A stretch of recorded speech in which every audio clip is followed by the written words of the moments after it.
I found out about 5 years ago, but it really got bad 2 years ago. Okay. Well, that was the only support I had from the medical community was the doctors. After the hospice, after hospice taken over, he didn't go to a doctor, but they had he like my own family doctor. They would call him, and they had their own doctors. They would come here. Dr. Davis came to see. He came and see him, and one day he came to see him, and I went to the door with him, and he said, Ms. Davis said, do you have a picture of Mr. Davis? How he used it? And I showed him that picture. He said, I've never said that was him. That was this past summer when it was hot. And I said, well, what do you think about him? He said, well, I said, he's got dementia. And I said, well, how much time do you think he'll have left in his days? We don't know. He said, but we're going to make him just as comfortable as we can, and we hope in his passing that it goes smoothly. And it did. It went very smooth. It was just like he said. And they always sent me on, the hospice nurse always told me, she told me on several different occasions, she said, do you know what's going to happen? I said, yes. She said, well, are you preparing yourself for it? And she would bring me pamphlets to read. I said, well, I think I know that. I never know until it actually happens. Well, I said, but I'm trying to prepare myself for it. And even near the end, I mean, she was asking me something like, but when the time comes, they don't prepare you for it. It's not at all like the book said. That's terrible. Well, I didn't think about my health. I always say, suppose something happened to me, what time I was sick, what would I do? And I always told my son, if anything happened to me, they would have to put him in a rest home.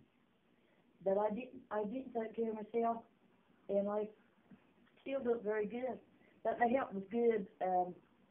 The Lord blessed me with giving me the courage and strength to deal with what I had to deal with, especially it was the last year from August to this August, which was 13 months, was very bad.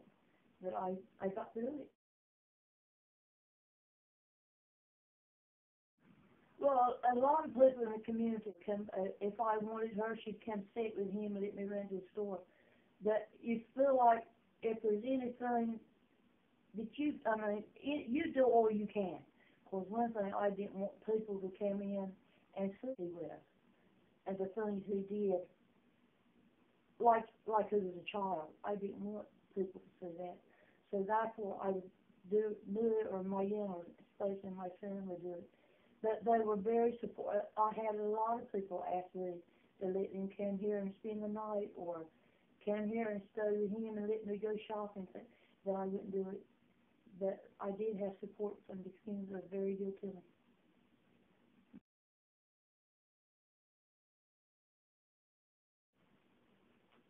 A lot of times, if I would just leave him alone, it would pass. And then there was other times there would be times. So, for instance, if at Christmas time, there's a lot of good Christmas shows on, and he would not let me enjoy that show, and I'll never forget it. And he was just trying to get out of the door and tell me that he was going home, and that he was, at times like that, I would just try to ignore him because I knew that wasn't him. That wasn't my husband. It was an entirely different person. But it was hard for me to get used to him, that I did. Very, very hard. I'd look at him sometimes and say, that doesn't look like my husband. It changed his whole appearance, the way he looked. And, well, it changed the way he acted, but he didn't look like himself. And he was just a different person because before he had been so healthy looking, he went from about 210 to 135 pounds, and I just had to do what I could do to help him, and yet I had to look out for myself. And every time hospice would come here, they always ask me, "Has he ever tried to hurt you?"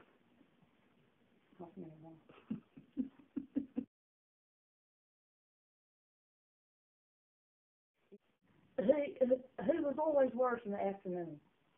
They call it sundowners because he was saying that he wanted to go home and the doctor explained it to me that he wasn't talking about our home. He would go back to his childhood. He wanted to go home to where he was raised. And excuse me, it was very hard to get him to understand that. I never did get him to understand it. He would try to get out the door. We had to put locks, different locks on all the doors. And if we caught him going out the door, I'd run down.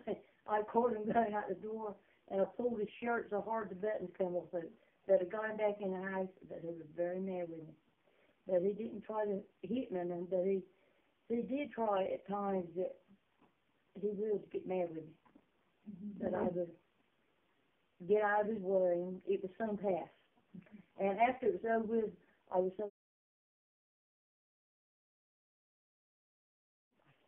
he was a diabetic, and he had high blood pressure, and also he got a kidney transplant in 1999, which he didn't have one bit of trouble on that until he, right before he died, his kidneys quit working, but they told me that was due to dementia. It wasn't, his kidneys were still good, but I couldn't give them to anybody else. They wouldn't do it.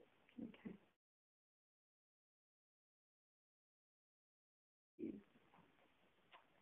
Well, I tried to do it all by myself, and my children. Tried to do it by myself until it got so that I had to have help. And the day after Christmas of 2011, I called hospice, and they came, and they were very, very caring, and all they wanted to do was me to let them help me and let them take over. But I told them that as long as I could, I would like to take care of them with their help. And so they came different times during the week and did everything that a doctor would do for him. That was one reason why I called hospice. He was unable to go to a doctor. I couldn't get him because of walking. He couldn't walk good. But they took care of him and all of his medicines, and they would contact the doctor if I needed anything other than what they had. And if he had any changes, they contacted the doctor.